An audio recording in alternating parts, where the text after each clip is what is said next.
Welcome back to our medical missionary training course where we're looking at starting a retreat, and I was asked to give the isotonic drink, and this is a drink that will guarantee a bowel movement within about an hour. We don't usually use it because not everyone can handle it, so they've got to try and drink this 2 litres in about half an hour. And it's 1/3 seawater, 1/3 boiling water, and 1/3 spring water. So it comes out as warm, and it's slightly salty. Yeah? You mentioned before the other recipe as 1 cup of water, 1 teaspoon. Okay, so to make seawater, it's 1 teaspoon of salt to 1 cup of water.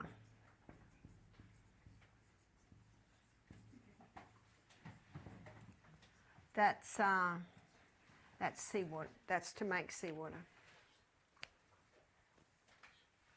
So what we do in Australia, I know at Living Valley Springs, the retreat, they give all their guests this isotonic drink, and they go to the beach and collect the seawater and just use seawater. So when you're collecting seawater, you have to go where, ideally away from a town, and the purest water will be found. So you've probably seen Australian beaches. Australia has the most beautiful beaches. It's fine white sand. So, and the coastline sort of will go like that, bit rocky, then another beach. So the best place to collect the seawater is right in the middle. You come out a little bit where the waves are crashing, because the waves are constantly purifying the water.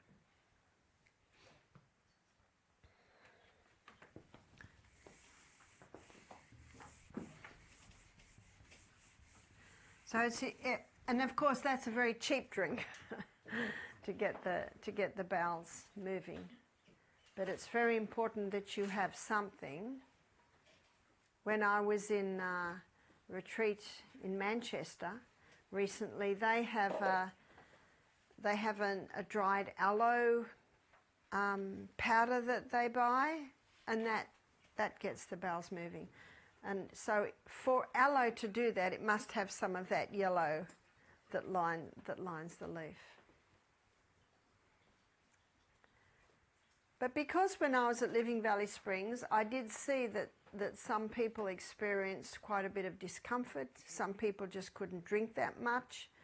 And I also saw staff pressuring people to drink it. And you know, they've come to a retreat for a holiday and they don't want to sit down and drink that. But if someone's sick, like the man I told you about with Michael, he was ready to drink anything to just get this moving. So you also feel your way with your people. If we get someone come that want that drink, of course we'll make it up for them. But we find that the colon tea, as we looked at yesterday, the buckthorn, licorice and cascara, we find that drunk of an evening, in the morning they will go a couple of times. So that works well.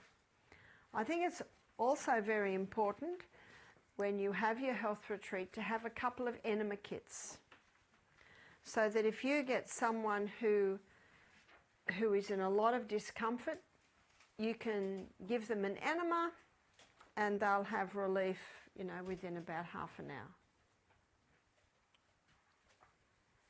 And I know in Australia they have books where, you know, things you can order, different equipments, and they usually will have a book that'll show you can order an enema kit. So then the question is, what herbs?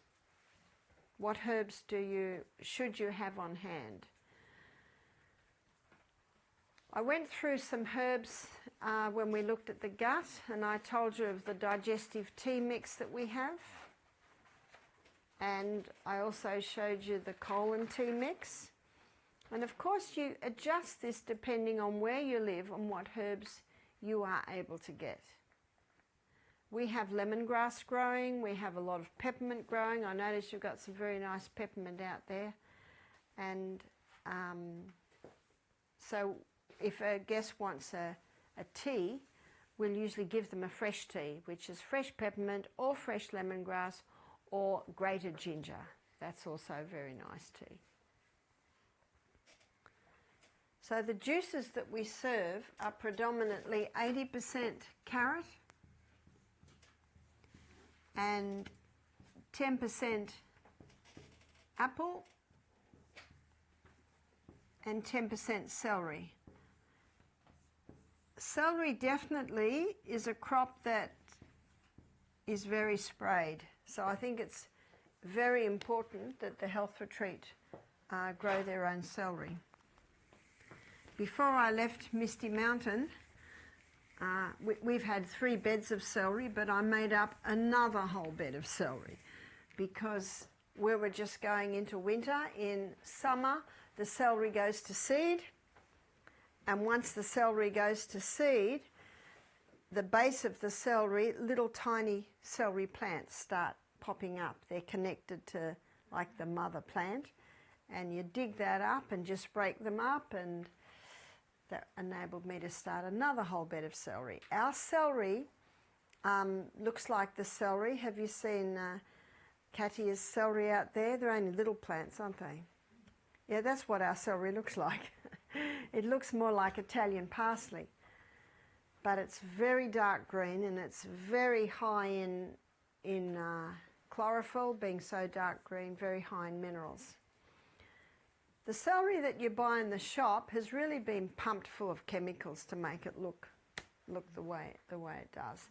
And in the shop, most people buy celery for the stalks. Well, we use probably mostly the leaves.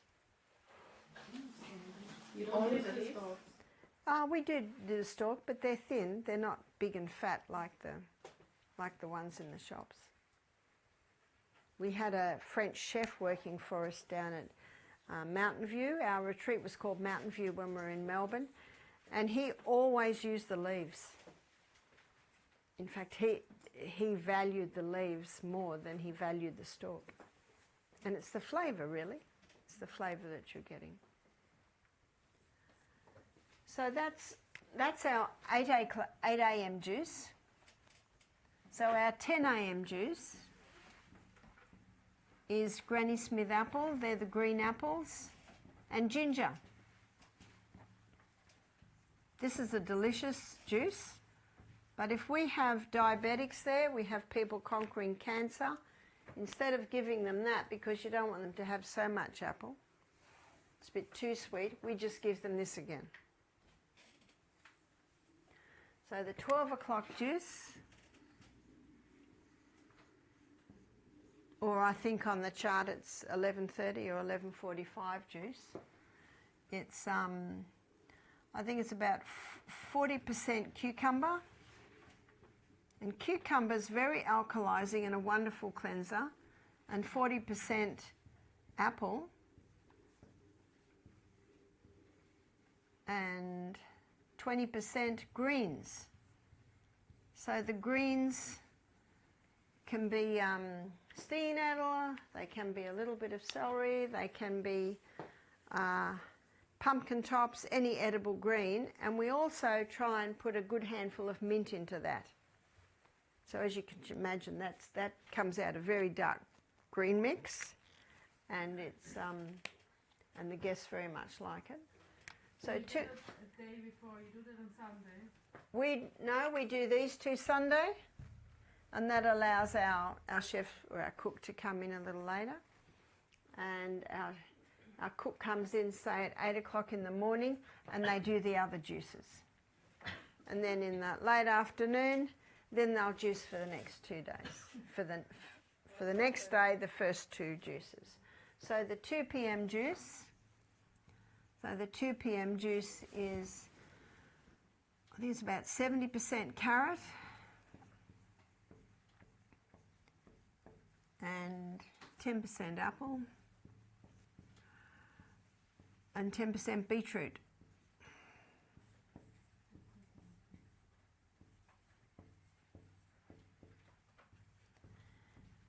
%, celery. If you give too much beetroot, because when we were at Living Valley Springs, one of the students read about the wonders of beetroot, and he gave the guests straight beetroot juice. And some of them vomited straight back up, some of them got quite sick. See, what the beetroot does, it can stimulate the liver to clean, and it's too fast. So make the juice, and you might think, I'd like more beetroot in that. So you might eliminate the apple and do 20% beetroot. You can certainly play around with it. So the last juice of the day is the 4 p.m. juice. And the 4 p.m. juice is 50% carrot and 50% pineapple. And if pineapple's something that you can't get, or you can't get decent ones, and perhaps in Sweden you can't, you could do another one of any of those. So for our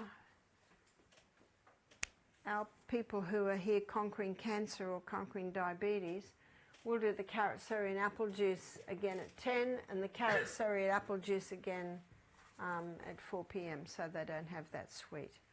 And then they're having their steam bath, as you can see, from 3:30. Ladies 3:30 to 4:30, and the men are 4:30 to 5:30, and then 6:30 broth is served, and that's a lot of vegetables. So I'll give you the recipe for broth. We do carrots, and you keep the skin on, onions. So for carrots it might be 4, onions it might be 2 if they're big, maybe 4 if they're little, and potato with the skin on. The only time we don't leave the skin on the onions if it looks a bit black or not nice. We only use it if it looks nice, it looks clean. Potatoes 2 if they're big, a few more if they're not so big. Celery. So with the celery you'd use about 1 cup. And stinging nettle.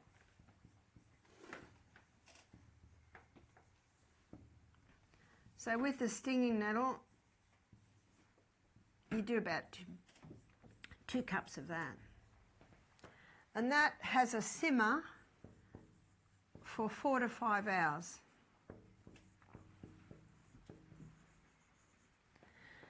And so after 4 to 5 hours, you strain that out, and then you add Celtic salt to taste, and that's the broth that the guests have. So I guess looking at, I suppose you do about 4 litres of water to that.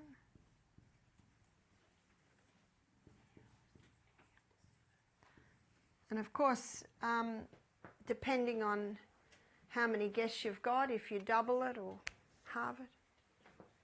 This is 1 portion for 1 person? Oh no, that's for all your guests. They would have, because it's 4 litres. Again, depending on. So your average, each guest will have about 2 cups. So this will be a liquid, sorry? Pure liquid, yeah. So it's a broth, meaning like a very thin soup. Okay. Now on cooking days, what our cooks usually do is they throw they can throw the carrot tops in, they could throw the cauliflower leaves in, the stalk of the broccoli gets thrown in. So when the guests aren't eating, so Monday, Tuesday, that's the basic recipe. But when the cooks are in the kitchen, they always have a broth pot there, and they throw the bits and pieces, and they chop up an onion. If the skin looks good, well, that gets thrown in the broth pot. The more onion skins that go in, it goes a nice dark brown colour, because you probably know they use onion skins to dye things. Sometimes they use it to dye wool, a nice golden colour, golden brown colour. You mean the crunchy part of the onion skin? No. Skin. The complete outside layer. Skin. So the broth is made fresh every evening? Sometimes we have guests that want 4 cups each per night, and then we certainly would make a bit more, and then we have other guests that just have 1 cup or half a cup, and we might have a lot left over, so you certainly can do the next day. And on Friday they usually cook doubles, so because our cooks on Sabbath, our cooks come in for breakfast, they serve the breakfast, they get the dishes done, and then our cooks are free until Sunday morning breakfast. So what happens at lunchtime? Usually they make a lasagna and they assemble the lasagna and put it in the fridge. We always give our guests a dessert on Sabbath, and that might be a frozen cheesecake, so that's easy. That can be made Monday or Tuesday. And I used to always give the lecture on the mind in the morning, and when I'd finished I'd go down and put the lasagna in the oven, make the salad, steam some broccoli, and Michael and I would serve the lunch. That allows the rest of the staff to have most of their day off. So our exercise coordinator, Howard, he does the morning exercise with the guests, and then he and his family go to church, and they're back by, say, 3 o'clock, and then they light the steam bath, and the guests have their steam bath. So Howard gets most of the day off. So that's what we try and do on Sabbath. Everyone has a portion off. And I come in at 8 and do the lecture, and then I go home after lunch is finished, and then I have the rest of the day off. So it's nice to work out shift with your staff so that you're not overworking them. And it enables them to be able to implement exercise. We had one cook, and she would come in early, she would serve the breakfast, and then she'd go and have her walk. And then she'd come back, and then she'd have breakfast, because we usually have someone helping the cook in the dishes. How many are you, the staff? I think we've got about 6. 6 persons. Yeah. And you can handle like 10 or 6? Yeah. How many guests you can handle? Well, we try not to have any more than 12. We try not to have any more than 12. But it's hard for Michael to say no because it pays the bills. Can you name them, please, the staff, what you have? Okay, you have someone I'll show you what we have. We have a few volunteers too. There's always people wanting to work at Misty Mountain. And I think one of the reasons why a lot of people want to come and work, because our health retreat works and it pays itself. And I've met a lot of health retreats that it doesn't. And that's why you have to have a business head behind it. Now, we see our health retreat as our mission, but it is a business. And if it doesn't run as a business, it won't last long. So, you know, some people don't like it to be classified as that.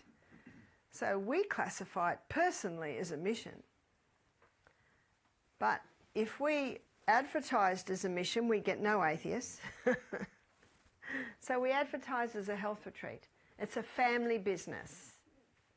But our aim is to teach people health, and we find again and again it opens the door to spiritual things. That's what we want. You probably don't have so many Adventists, or?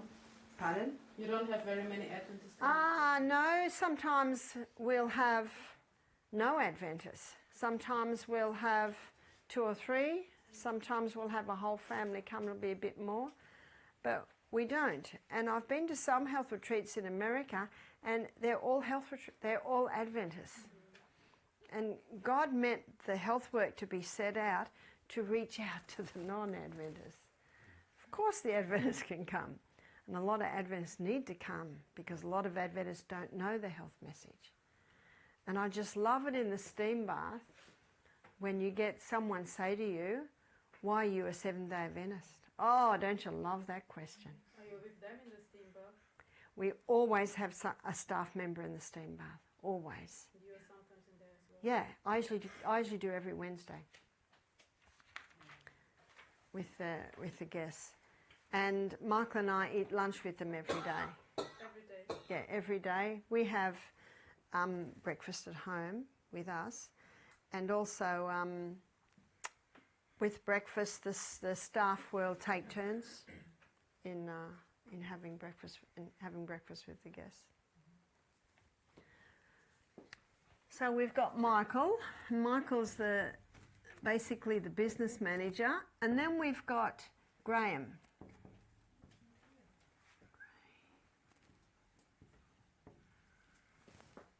I think that's how you spell his name. And it was incredible how we got Graham, and this shows you God's hand over the work. So when I was banned, I was forbidden to give any health advice. So what I started to do, I'd get a staff member to sit there and go through the questionnaire, and then I'd ask questions, and then I'd comment, but I'm not the front person there. And I was still lecturing, but I'd say, this is not a health lecture. I'm just going to talk about the body that I live in. But when the Healthcare Complaints Commission contacted me early 2021 and said, we notice you're doing Zooms, because I was doing a lot of Zooms all over the world, they said, this is a violation of your prohibition order, final warning or 3 years jail. Michael said, I don't want you to lecture anymore. And so we had a meeting with the staff, and it was just so lovely because someone said, I'll do the water, and then another one said, I'll do the exercise. And so the lectures now are spread between all our staff, which is really nice. And then we had one girl come who'd done our program, and she wanted to come and work as a volunteer. And she was a scientist. She had a degree in chemistry. She was about 45. And she used to work for the pharmaceutical company making up drugs. And after being to our program, she was convicted she should not do this anymore. She was not an Adventist, but she was a Christian and a Sabbath keeper. And so in the lockdown, we're weeding together. You can tell a lot about a person by the way they weed, you know. So we're weeding in the garden, and I really noticed that she always went deep and got the weeds. You know, some people come into the garden, can I help you get the hoe? And oh dear. All they want to do is skim the top, and then they've done that and they've gone. I want the ones that dig deep. And while we're talking, I said, how would you feel about doing the consultation? She said, it's all my dreams come true. Praise be to God. And so I sat with her in the consultations, and she's a very caring girl. It worked very, very well, and she gave some of the lectures. I really liked it because she had a scientific mind, she'd go right into the whys. And then I went overseas for 8 months last year, and I'd been gone 3 months, and Michael said, you wouldn't believe it, Nikki's put in a resignation. I said, oh dear, there's our health director. And I said to her, you know, we'll just call you the health coach. Because she said, I haven't got any qualifications. And we said, you're just the health coach. That's all you need to do. Take the advice, take the information on the person, and they go through the program.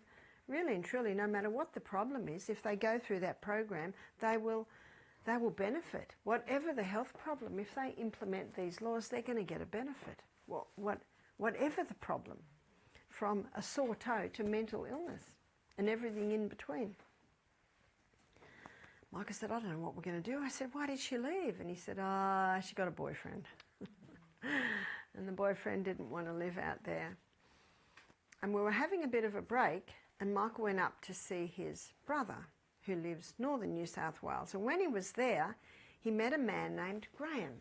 Now, Graham was the top naturopath at Living Valley Springs for 11 years.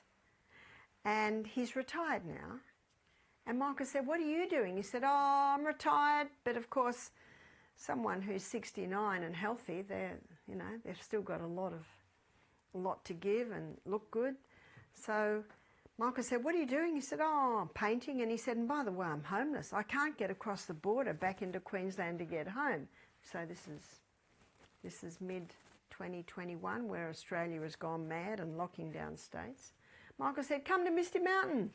We've got plenty of room and plenty of painting." So when Michael told me that Graham was at Misty Mountain, I said, "Michael, Graham was the head naturopath at Living Valley Springs for 11 years. Use Graham." So Michael approached Graham and said, "How do you feel about staying here a bit longer and being our health director?" And Graham said, "I could do that." So all he does is the consultations and I think 2 lectures. That's all he does, because he's retired. He said to Michael, "I'm retired, so you don't have to give me a wage." Praise God. Because that's a big, that's a big payment that we have to do, is the wages. I think Michael gives him a little bit. So he's got his own house and he loves it at Misty Mountain. Have you Googled Misty Mountain and had a look at it? We've got helicopter views of Misty Mountain. It's very beautiful. We have guests drive in and say, "I feel better already," because it's just so beautiful. That's what you have to make sure. When they're driving in, everything they're looking at is really nice. So if you have a load of rubbish, make sure it's out the back. If you have a wood pile, make sure it's neat, so that everything they see looks very nice. So Graham, and praise be to God, we don't have to give him much money. He's happy, we're happy, and the guests are happy because he does the live blood analysis, and the guests all love that. So then we've got Robin. Robin was an atheist, and the first time she did our program, she complained about the religious aspect of it, which isn't very much. Well, after doing our program 15 times over 16 years, and she had her own beautician business in Melbourne, she retired. But she was only 48. And she got bored, so she said to Michael, "Can I come and work volunteer at Misty Mountain?" And of course, over 15 programs, she's softening on the religious side. So she's now our office manager. And she comes to all our Wednesday night prayer meeting with her Bible in hand. And she asked me when we're in the garden weeding, "Would you give me Bible studies?" Praise be to God. So we usually only will employ Seventh-day Adventists, but this woman is dynamo and she's very, very open. She even came to Michael and said, "Michael, I want to start paying tithe and I want to back pay. I haven't paid tithe." So little by little she's coming into the truth, which is very, very nice. And then we have Marlene. Can you see that God's given us these people? And Marlene, I might have told the story, I was in Denver in 2019 and I was running a retreat there, and I think there were about 20 guests there, so it was a very busy program. And the director of the retreat came to me and said, "Barbara, there's this girl, she wants to see you. I've told her you are too busy, but she's come from Germany." I said, "I'll talk to her." I talked to her for half an hour. And it was Marlene. And she had very short hair and she had jeans on. And she said, "Oh, I want to help people." She wasn't a Christian.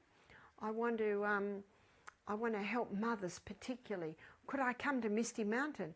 And I said, "Yep, if you get there, we can give you a bed and you can work volunteer for a few months."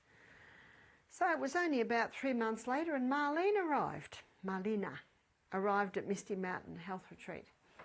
And she'd just become a Christian, a Seventh-day Adventist Christian.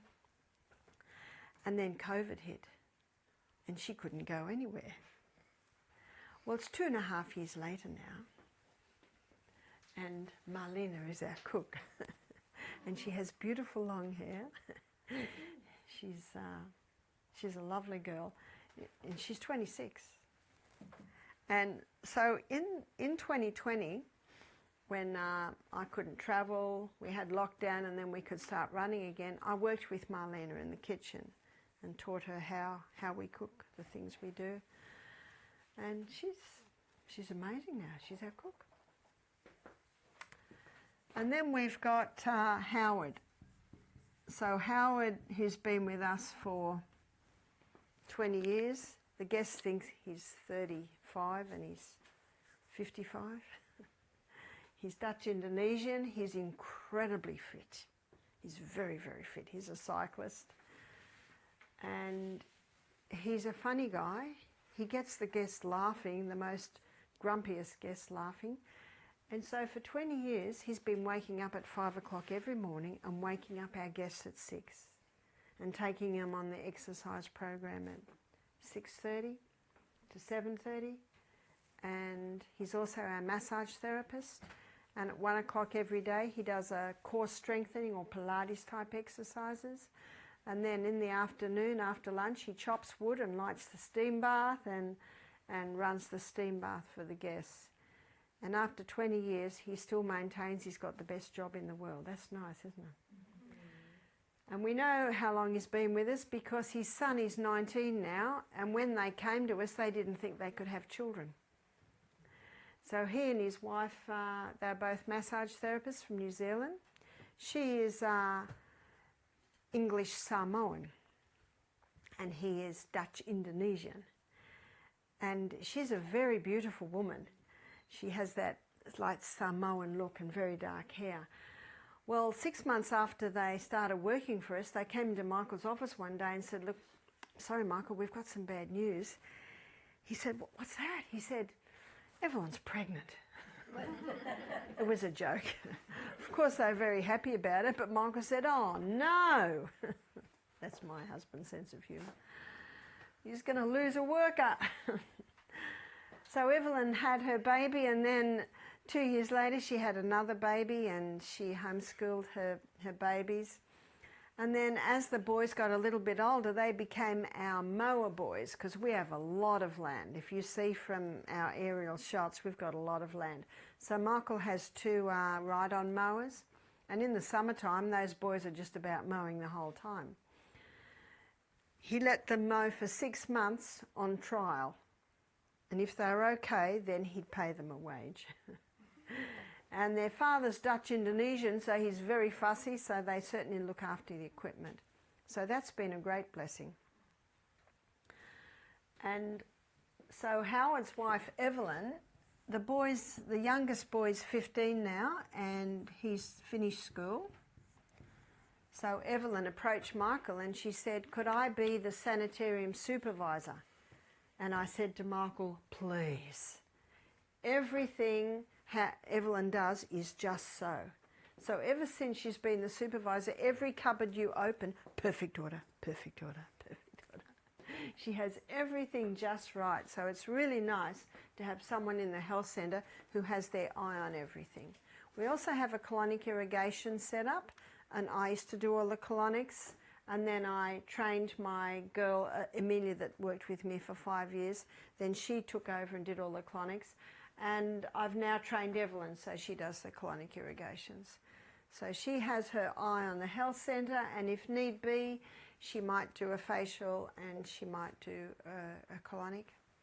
And so she's working for us full-time now.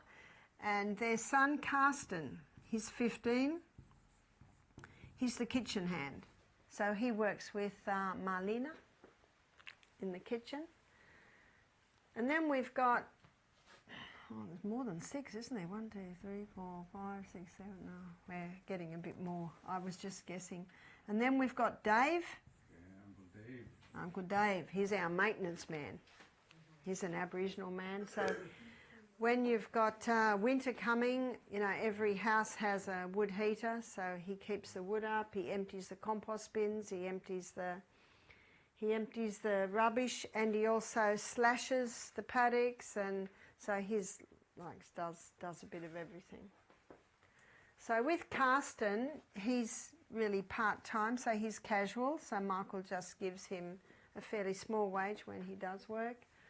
So you've got all the rest. She's casual too. She only gets paid if she works, whereas Howard, Marlene, Robin, and Robin's a full-time worker. Howard's a full-time worker.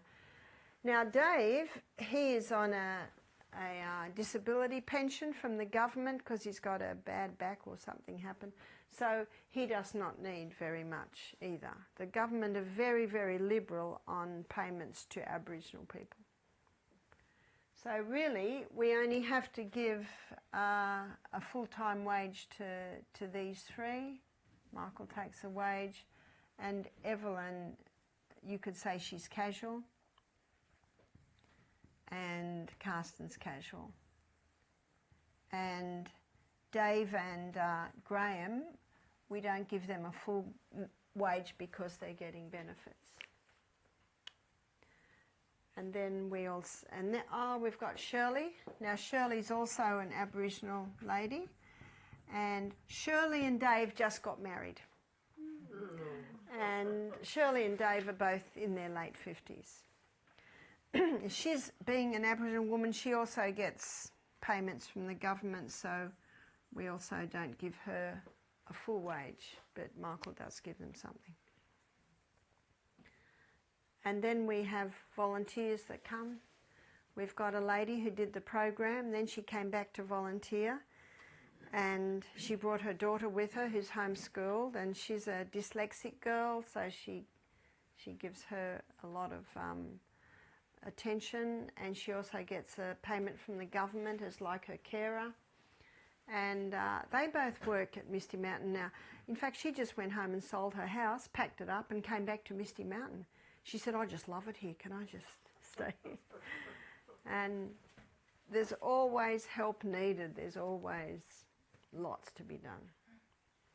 And since Shirley's been the laundry lady, perfection in the laundry. Everything's folded perfectly and just right. And I think that is very important, that everything the guests look at be just right. Again, it doesn't have to be expensive, state-of-the-art, but you can keep it very neat and very clean. And that keeps them comfortable. So every afternoon, all the floors are swept and all the floors are mopped every afternoon. And the guest rooms are serviced every day. Who's cleaning? Pardon? Who's cleaning? So Evelyn, she's in charge of the cleaning. Shirley does the laundry. Often the volunteers are helping with that. If need be, Robin comes and helps as well. And so when we service the guest room, so you'll notice there's a 2-hour lecture every morning. So while the lecture's on, the rooms are serviced. And we say to our guests, if you want a clean towel, put your towel on the floor. If you want to keep your towel, hang it up. And I think most hotels do that. And the food. You are gardening and you are making the food to the health retreat, or you are buying the food? We buy some food, and we find that gardening's not easy. It's not easy at all. I spend 3 hours a day in the garden. My back doesn't want me to do garden any more than that, but I'm able to keep things fairly under control. But we had so much rain this year, not one tomato ripened, and all the cucumber plants died when the rain started big time. And in the summer, all the lettuce go to seed. There's so much that you're battling, and it is nice to have garden produce, but it's a lot of work. Yeah. Are you prepared for times when there is no electricity, there is no water from the commune, and all of that? Well, this is the road coming in, so I'll give you a layout of our property. Michael and my house are here. There's a grid there. You know what a cattle grid is? Yeah. And the creek, so I'll do the creek blue. So the creek comes in like this and weaves around. There's a bridge there. So it goes like this, and then there's the bridge there. So can you see how it weaves all around our property? And the health centre The health centre is here, and the bridge is here. We've got a bridge that was already there, and the health centre's there, the kitchen is here, and we've got rooms up the top there, and the staff dormitories over there. We've got another house there and another house there, and Howard lives in a house up there. So all the land here is ours to there, and then all the land from about there is ours. And this is all bush, all up there. And then you've got the steam sauna. The steam sauna is down there at the creek. Oh, it's probably about, steam sauna's about there at the creek. You built them? No, they were all there when we came, but we had to renovate all of them. Even though we got the land at a fairly good price, the houses were in a terrible state of disrepair. So and we did it little by little by little. Before the ban was put on me, so let's say for 8 years, we averaged 12 to 14 guests every program. So that's... More staff at that time? Yes, we had another massage therapist. So this girl here, she does massage. Marlene can do massage. Evelyn can do massage, so they all do a bit. And I of course was working full time, whereas Graham works part time.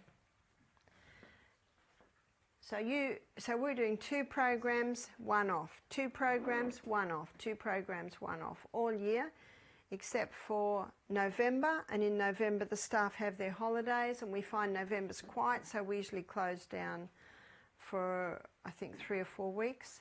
And that's when I used to travel overseas and do lectures. If ever I went away, I could just only go away for 2 weeks because I'd have to be back to do the program. So when you're charging $2,500 per person, so we were running very well. So we're a non-profit, or were before the government took us office. With a non-profit organisation, all the money goes back into the business. So little by little, with that income, we're able to little by little by little do all the houses, do all the buildings up. And the treatments you're putting in here, it's not so much that you do. The treatments is more or less the massages you have most of the time. And We have a few, yeah, we have a few treatments. So that the treatments are, so we have massage. That's the straight Swedish massage, full body, or we have a lymphatic massage, which is a very gentle massage on the lymphatic system. We also offer facials. And they are part of the program, the facial, they have to pay that extra. There's two treatments per program, so they choose. And we also have the colonic, and we have a hyperbaric chamber.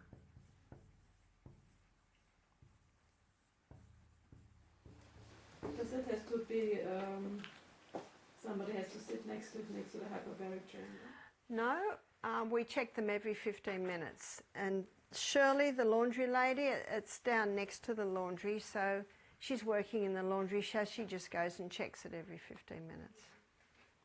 So they're the treatments that they would choose. And some people choose extra, and if they choose extra, it's extra money for them, yeah? The colonics, is it manual or do you have a machine? We have a machine. But you've got a therapist there the whole time. Okay. I think you mentioned earlier sometime about that you had protein powder for when they were doing juicing. Yes, so you'll see on the program there. So it's I'll put it here. So this is Monday. So on Monday, the 8 o'clock juice, you got a 10 o'clock juice, you got a 12, and you got a 2, and you got a 4.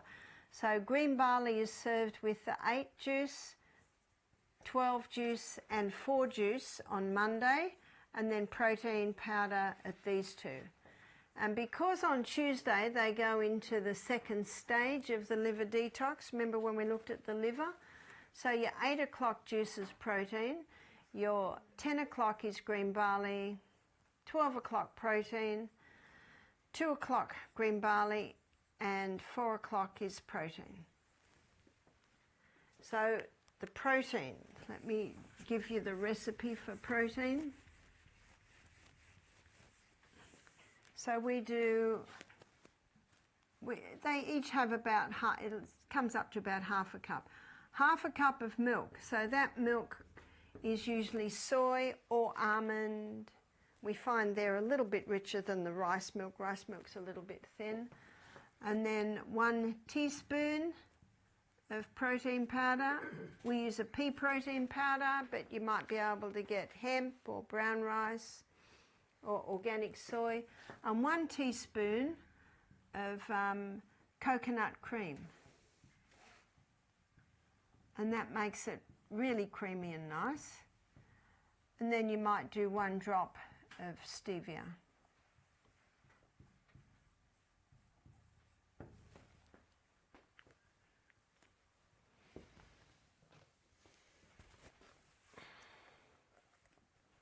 And we do that because of the second stage of the liver detox, which we talked about in the liver lecture.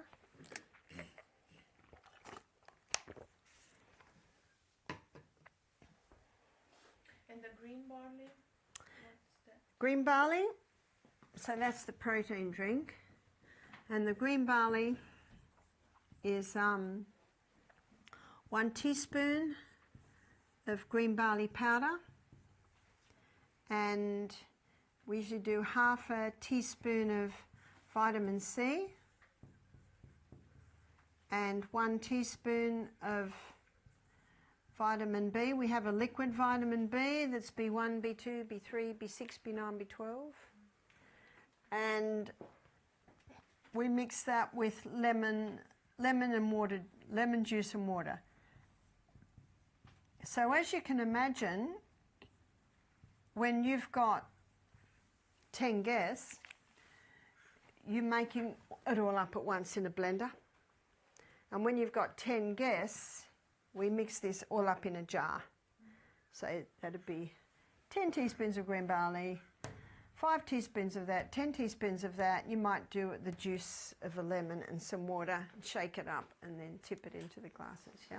You mentioned earlier about vitamin C that it wasn't, or was a special type of vitamin C. Yeah, it's not just ascorbic acid, so it's ascorbic acid with bioflavonoids. And because this is so well acknowledged today, you'll find many vitamin C powders state we have bioflavonoids. But there are some cheaper brands that'll just be ascorbic acid.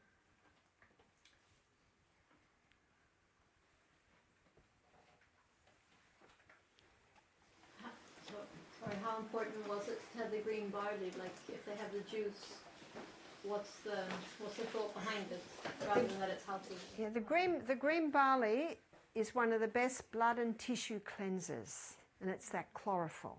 So because they're going through a detox, and because everything they're losing in the detox is acid, the green barley helps to alkalize, and it's one of the best blood and tissue cleansers.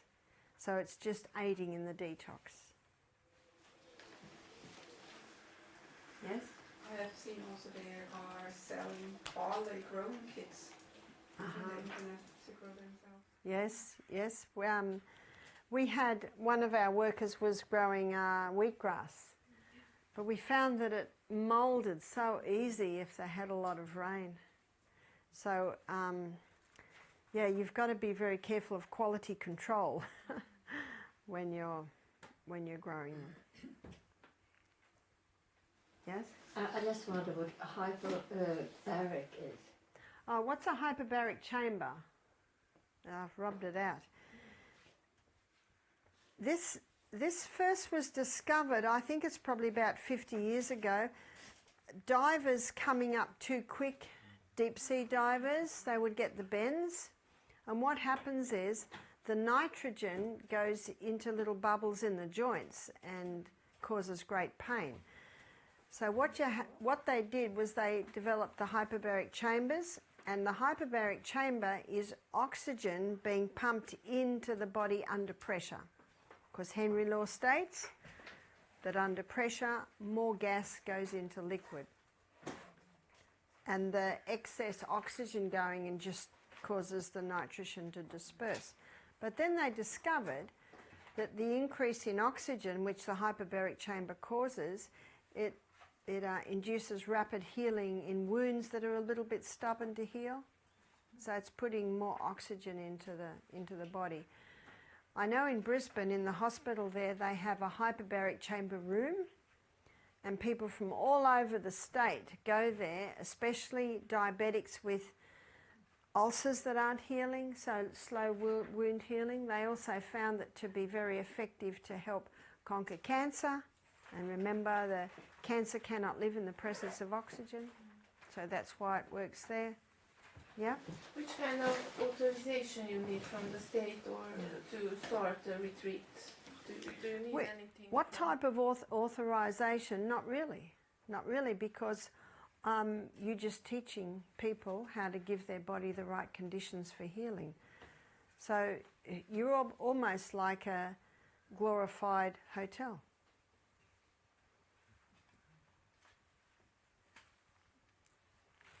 So we needed to, the health department had to do an assessment on our kitchen because we're serving food. And I think our cooks had to do a food handlers course, something like that. And they insist that everything be rinsed in bleach, but we don't. So we have all the bottles of bleach there, but they're never used. You can also fill a bottle of bleach with vinegar and rinse it in vinegar. So they're just happy that the bottles are there. And we don't say anything. So they come and control again? Well, we're a long way from town, so they don't come out very much. And after a very uncomfortable experience that one of the councilmen had with Michael, that no one wants to come out now. Michael ordered him off our property. And then rang the mayor and told the mayor that we'd been harassed by a council member. See, they'd given us an order to close because they said we were the wrong zoning, because this was an Aboriginal boarding school. And when we first went there, we had to get a development application. So Michael met with all the heads, and we went through every building, and Michael said, yes, we're using that for housing. Yes, for housing. Yes, we're teaching in there. Yes, that's accommodation. So every building, we were using it for what it had been zoned for. And our original name is Misty Mountain Health and Lifestyle Education Centre. And so when they looked at it, Michael said, well, gentlemen, I think that we comply. And they said, yeah. And we didn't hear anything for 3 years. And then a new mayor came on. And the new mayor contacted Michael and said, close down immediately, you're running illegally. Well, Michael refused to open the letter and just kept sending the letter back. He wouldn't even touch the letter. And so then the mayor rang him and said, Michael, will you please read the letter? So Michael had a meeting and said, we've already had the meeting. And they said, we have no record of that meeting. And we don't believe you comply. Michael said, but we're a teaching institution. And they said, but you're not a registered school. So close down immediately or $10,000 fine. So Michael had to investigate and find out how we had to be zoned as something. So we found out the only thing we could be zoned as was a environmental tourism facility. Now Michael argued with them, we are not tourism, but that's the only thing they would agree with. But then we had to do all of these things to comply with becoming a environmental tourism. We had to have a sprinkler system put all through our health centre, which cost us $70,000. and we had to have all new plans set up. And then the chapel that's right in the middle had to have double glass put on it in case there was a fire. Michael said to the councilman, "Where's the fire going to come from? That creek, or that creek?" And he said to Michael, "Don't be flippant, Mr. O'Neill." But anyway, you cannot, you have to comply or they will close you down. It was only by the grace of God. It sounds terrible to say this, but Michael's father passed, and he was an aged gentleman, and Michael got an inheritance that allowed us to pay the $250,000 that it cost us to remain open. But we have been able, little by little, to, you see, Michael and I own the property, and Misty Mountain lease it off us for a small amount, and so that protects Misty Mountain. So just some of the things we have gone through with the devil hating this work and wanting to close us down. But 2 days after we got the order to close down, a councilman drove into the property and drove up in front of the office in the car park. And so Michael went out and said, "What are you doing here?" And the councilman said, "I've come to check if you've got anyone in your rooms." And Michael said, "Get off my property immediately." And the man said, "Now, there's no need to be like that. I'm just going to have a look." So Michael said, "Get in your car," and he wouldn't. So Michael pushed him. And he said, "This is physical abuse." Michael said, "It is not. Now get off my property." And so immediately Michael rang the police and told the police what had happened. And they said, "Good on you, mate. We can't stand that bloke. You'll have no trouble from us." Do you know what a bloke is? Just a man. And then Michael immediately rang up the mayor and complained that we were being harassed. So no more did any council people come out. But what we did was we continued to run. And the guests gave a donation. Michael went to his accountant and found out legally what he could do. So we weren't supposed to have anyone there. But it takes 5 years to build your business up and then close down. So the guests came as friends and gave us donations, and we hung all our washing under the veranda just in case council's looking at us from Google Earth. And Michael parked all the cars in the big shed because there's a big basketball. There's a big shed down here that's got a big basketball court in it. That was part of the boarding school. And so we drove all the cars in there. So we continued to run our health retreat through this time. It probably took about 6 months before we were able to comply with everything. And praise be to God that we finally got all the ticks. And so we are running legally now. So that happened to us about 6 years ago now. But what Michael did after this councilman came, he shut the front gate and he put a sign up, "No admittance, have to get permission to enter the property." And if they did ask for permission, Michael had this 2-page questionnaire that they had to fill out. They had to write down their name, they had to write down their home address, they had to write down if they'd had a police protection report done on them. Michael had this huge 2 pages if anyone wanted to come onto our property. But no one did, so no one actually went ahead with that. So that's just one story of the, I think, 4 times we've been ordered to close down. Michael went to court to fight this, and he always represents himself because he really likes the spa in the courtroom. And the council had a barrister, and they're wanting the judge to close us down. And the barrister said, "Mr. O'Neill has built a building on a road, a designated road." And then Michael said, "Excuse me, Your Honour, we've built nothing. In fact, state government built it." And there's no road there. Do you know there was a road there 50 years ago? But do you know what we had to do? Buy the road. And you can't buy the road, so then we had to rent the road.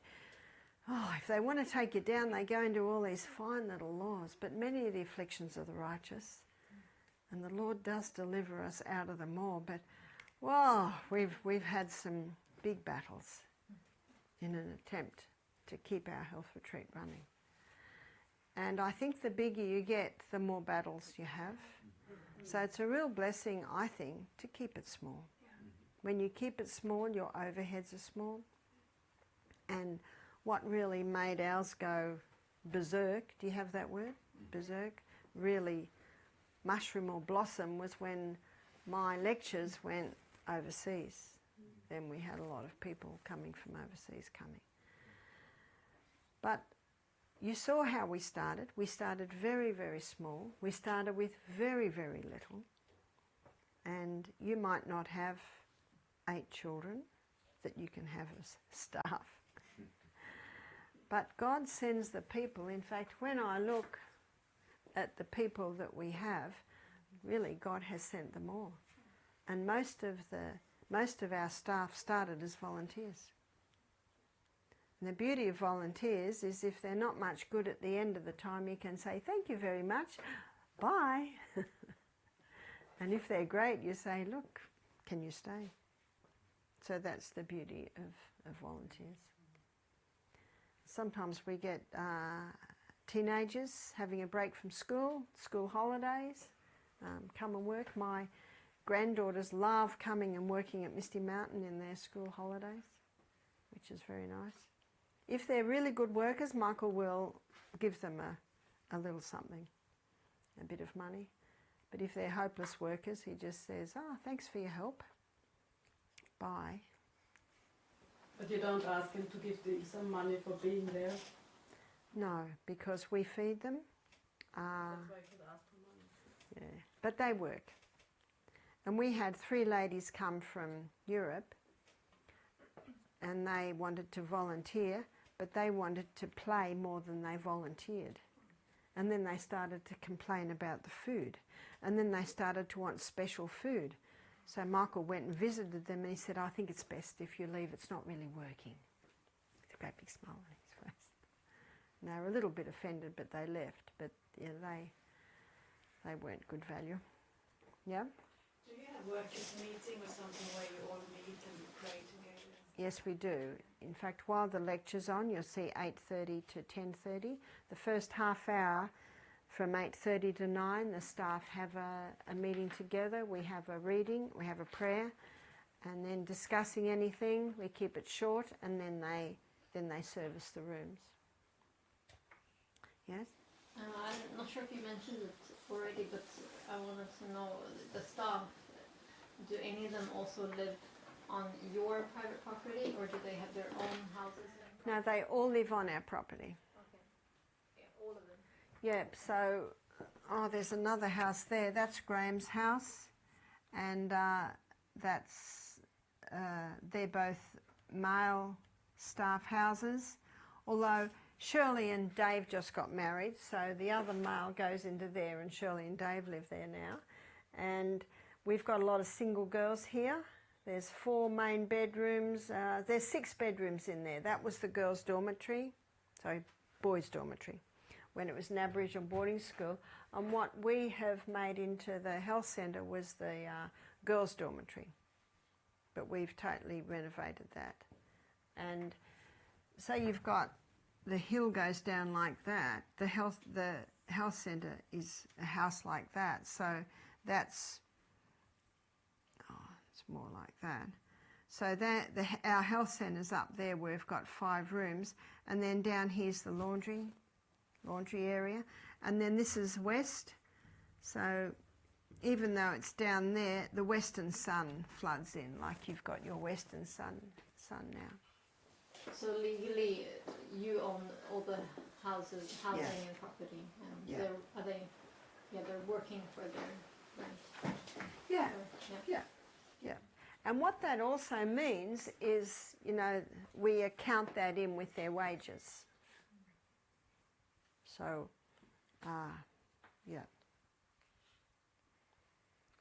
So things like fermentation, stuff like that, or veggie pack, you just do if it's really necessary. That's right. If someone has a problem, usually when we do the initial consultations, we have a chart where we write down, This person's got a sore ear, so try a onion poultice on them after their steam sauna before they go to bed. This person's got a infected toenail, so we'll do hot and colds on them and maybe a poultice overnight. This person's got plantar fasciitis, so they can have hot and colds morning and night. So usually in the initial consultation, the health director will write that down. And who does the teas? Because you do everyday teas for the people. We usually do teas through the lecture. So we've got 2 hours there, and after 1 hour there's a 5-minute break. But after half an hour, so at 9 o'clock, herb teas are served because they're just starting to fall asleep sometimes.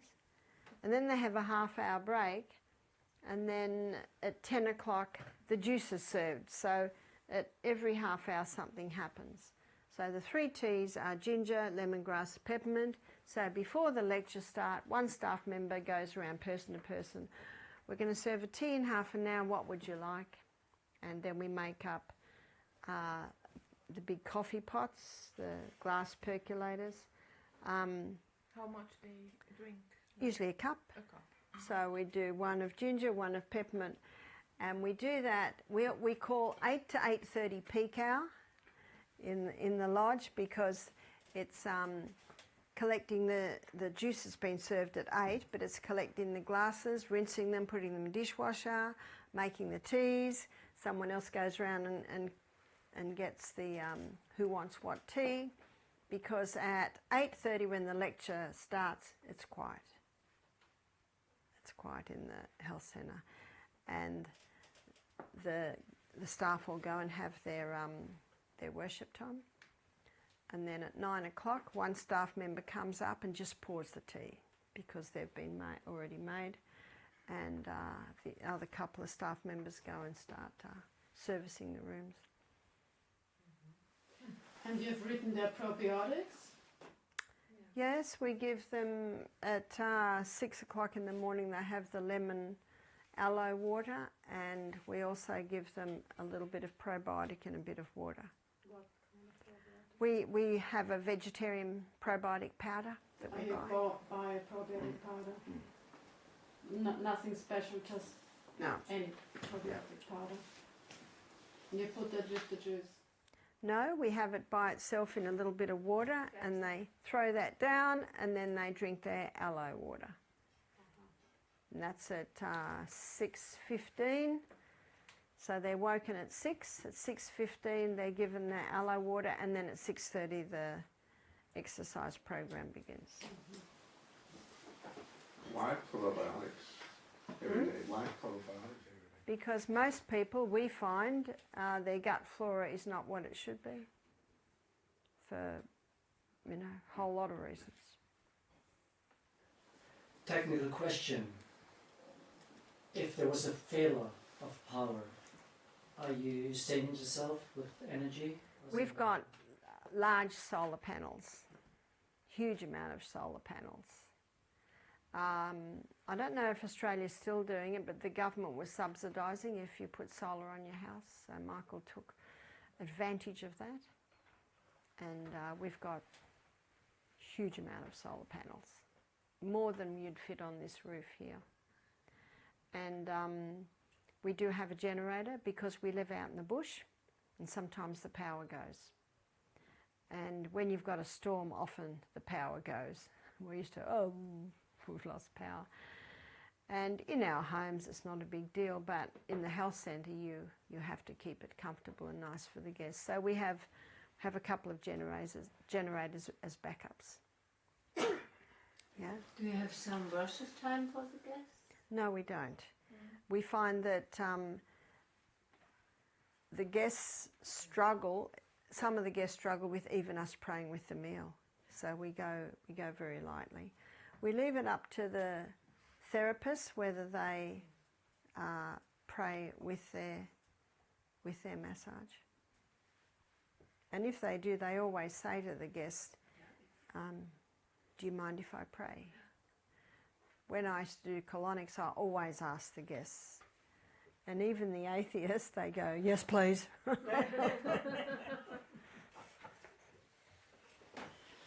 So the probiotic powder, you buy it in the bulk? Yeah, we buy it in little containers because it has to be airtight. It can deteriorate. But we give them 1/4 teaspoon, so it lasts quite a while.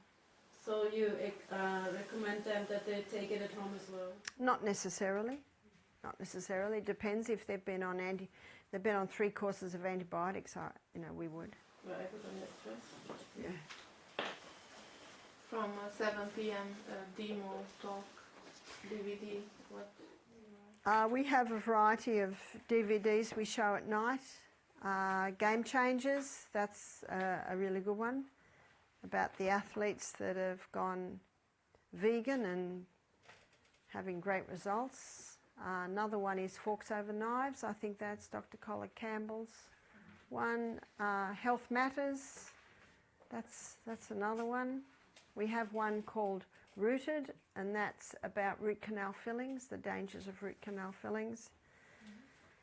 And Quicksilver, I think we've got one called Quicksilver, and that's also on mercury and a little bit the root canal. So we have a variety, so that if we have someone there for 2 weeks, we might show slightly different from week to week. And usually one night, Marlena does a poultice demonstration. You don't have any cooking demonstrations? We do. Where we have the cooking demonstration, I don't know if it's there. We found that the guests really wanted them. So, and it's not officially on here. So it's usually Thursday at 2:15. So straight after lunch. So while they're down in the kitchen, we say there's a cooking demonstration, and what the cook will usually do, see, we have waffles on Friday morning. They'll demonstrate how to make the waffles. They might demonstrate how to do the pear cream, and they might demonstrate, we do like a granola with soaked dehydrated buckwheat, so they might show how to do that. So I've always maintained that it shouldn't be an extra work for the cook. It's something they're going to be doing anyway. So when I was working there, we used to do it Wednesday and Thursday afternoon, because Friday's very busy because the cooks are making extra food for Sabbath. So Friday doesn't really work with a cooking demo. So do you give some notes with them? Yeah, we have a cookbook that we give our guests that's got all the Misty Mountain recipes in it. But not the notes what you were now when you talk or something like that? No. Yes? In regard to posture, with these exercises, what are you using there? Posture and core exercises. Posture. Posture. Yeah. Oh yes, we used to call it Pilates, but someone got upset and they think, some people seem to think that Pilates is new age. So to keep everyone happy, we now call it posture and core exercise. So they're exercises on mats on the floor designed to strengthen the core muscles. And that goes for half an hour. And that works very well on the Monday, Tuesday, because Monday, Tuesday, when Howard's got them doing that, the staff can have lunch.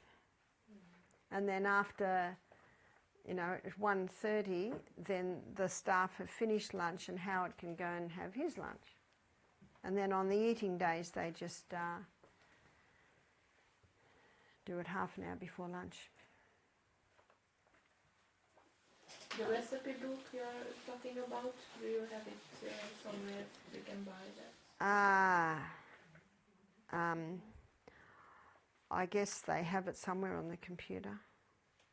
What's the name of it? Misty Mountain Cookbook. But we usually just give it to the guests, but it's possible. I suppose I could ask Michael if there's a way it could be sent to bench. Yeah? Just a question about the schedule. It's interesting. It goes from 4 p.m. and then back to 3:30 p.m. and then onwards to 4:15.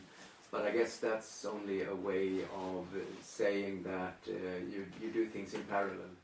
But if you have a look, the people that are going down to the 3:30 steam bath, they will have their 4 o'clock juice when they get back from their steam bath. That's what I suspect. Yeah, but the guys who have the 4:30 steam bath, they will have their juice, then go to their steam bath. Yeah. So they have quite a bit of free time in the afternoon. Yeah. And on the first evening when we do the induction lecture, we go over. We put the times down and show them what happens every day. So we have given them this, but we also show and then explain what GB is. It's green barley, and it's the best blood and tissue cleanser. The protein powder, on Tuesday when you hear the lecture on the liver, you'll find out why the protein powder is very important.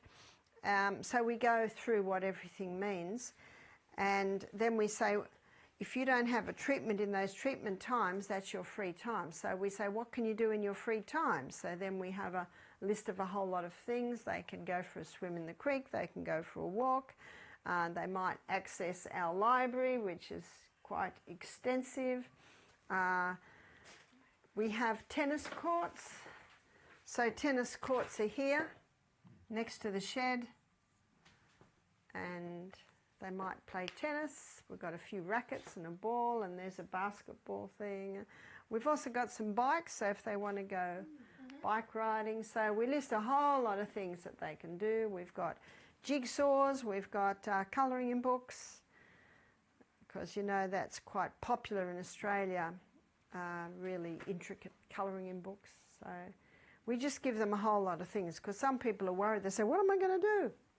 So we give them a whole lot of things. And we have a chapel, and in the chapel is a piano, and it's that's the health end of the chapel. Chapel is there, so it's right next to it, so they can go and play the piano, or we say, or if you'd like just a little place to be quiet and think, you can go and sit in the chapel. Yeah? Your health lectures, there are 1, 2, 3, 4 in a week, is it right? 2 hours every day. And you get through to the 8 laws of health, every day 2.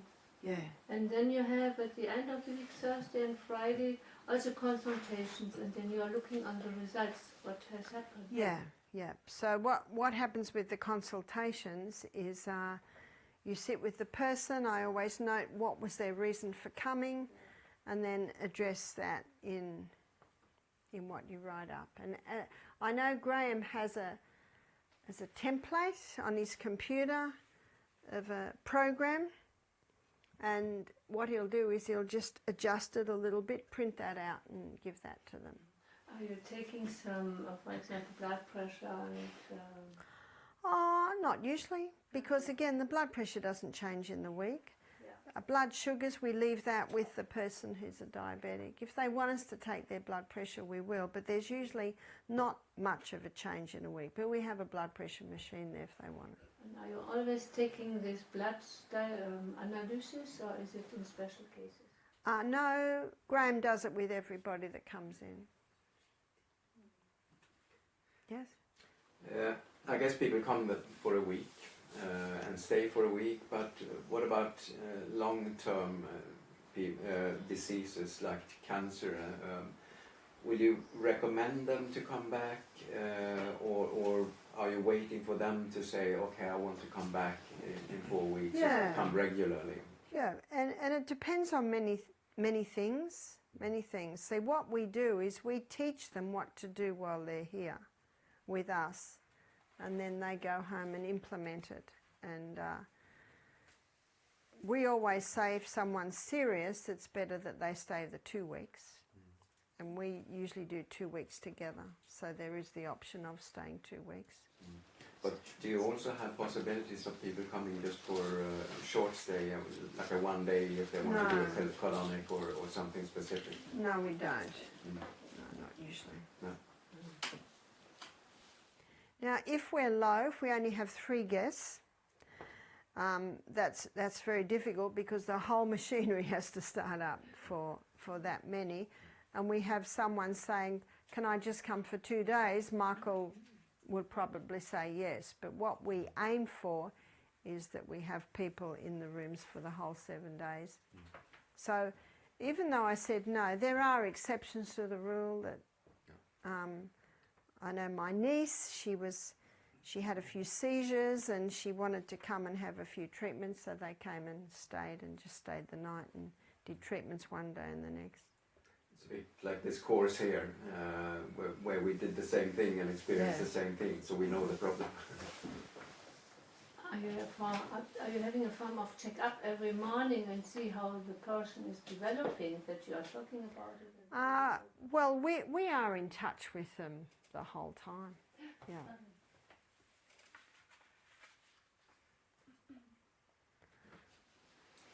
On the website, I saw there that your name is not mentioned, and you're not on the staff, No. and you're not in health director there. No. So there are no health directors on the website, or Graham. oh, okay. Yeah, Graham's our health director now. But you are retired. No, I'm not allowed to be there. you So, know I have the ban on me. Okay. And apparently a guy looked up the website and it linked to me, and then it had, that I'm a threat to public safety and da-da-da-da-da. And everything he read about it, he thought, that's the place I want to go. And when I was in England last week, the Time newspaper did an article like that I'm a threat to public safety, that I'm a quack, all of that. All it seemed to do was let the people that have been following my YouTubes know that I was there, and we had this huge roll-up on Saturday afternoon of people. So, but there are people that will go, well, I don't want anything to do with someone like that. So it has been best that my name be totally extracted from there. Ideally, Michael's name should be extracted too, because they're really after him because of his political party. If we could get somebody to run Misty Mountain Health Retreat, as Michael does, we would happily step out. Or Michael would happily step out. Okay, I think we've done a good day, yeah? And we'll continue a little bit more tomorrow. So let us close with a word of prayer. Father in heaven, thank you for your goodness and your mercy, and thank you for this right arm of the gospel message. Thank you for this training school that is enabling us to learn how we can each implement the principles into our own lives in our own ways. I pray now you'll bless us all with a relaxing evening and a good night's sleep, ready for our last day tomorrow. And we thank you for hearing our prayer, for we prayed in Jesus' name. Amen.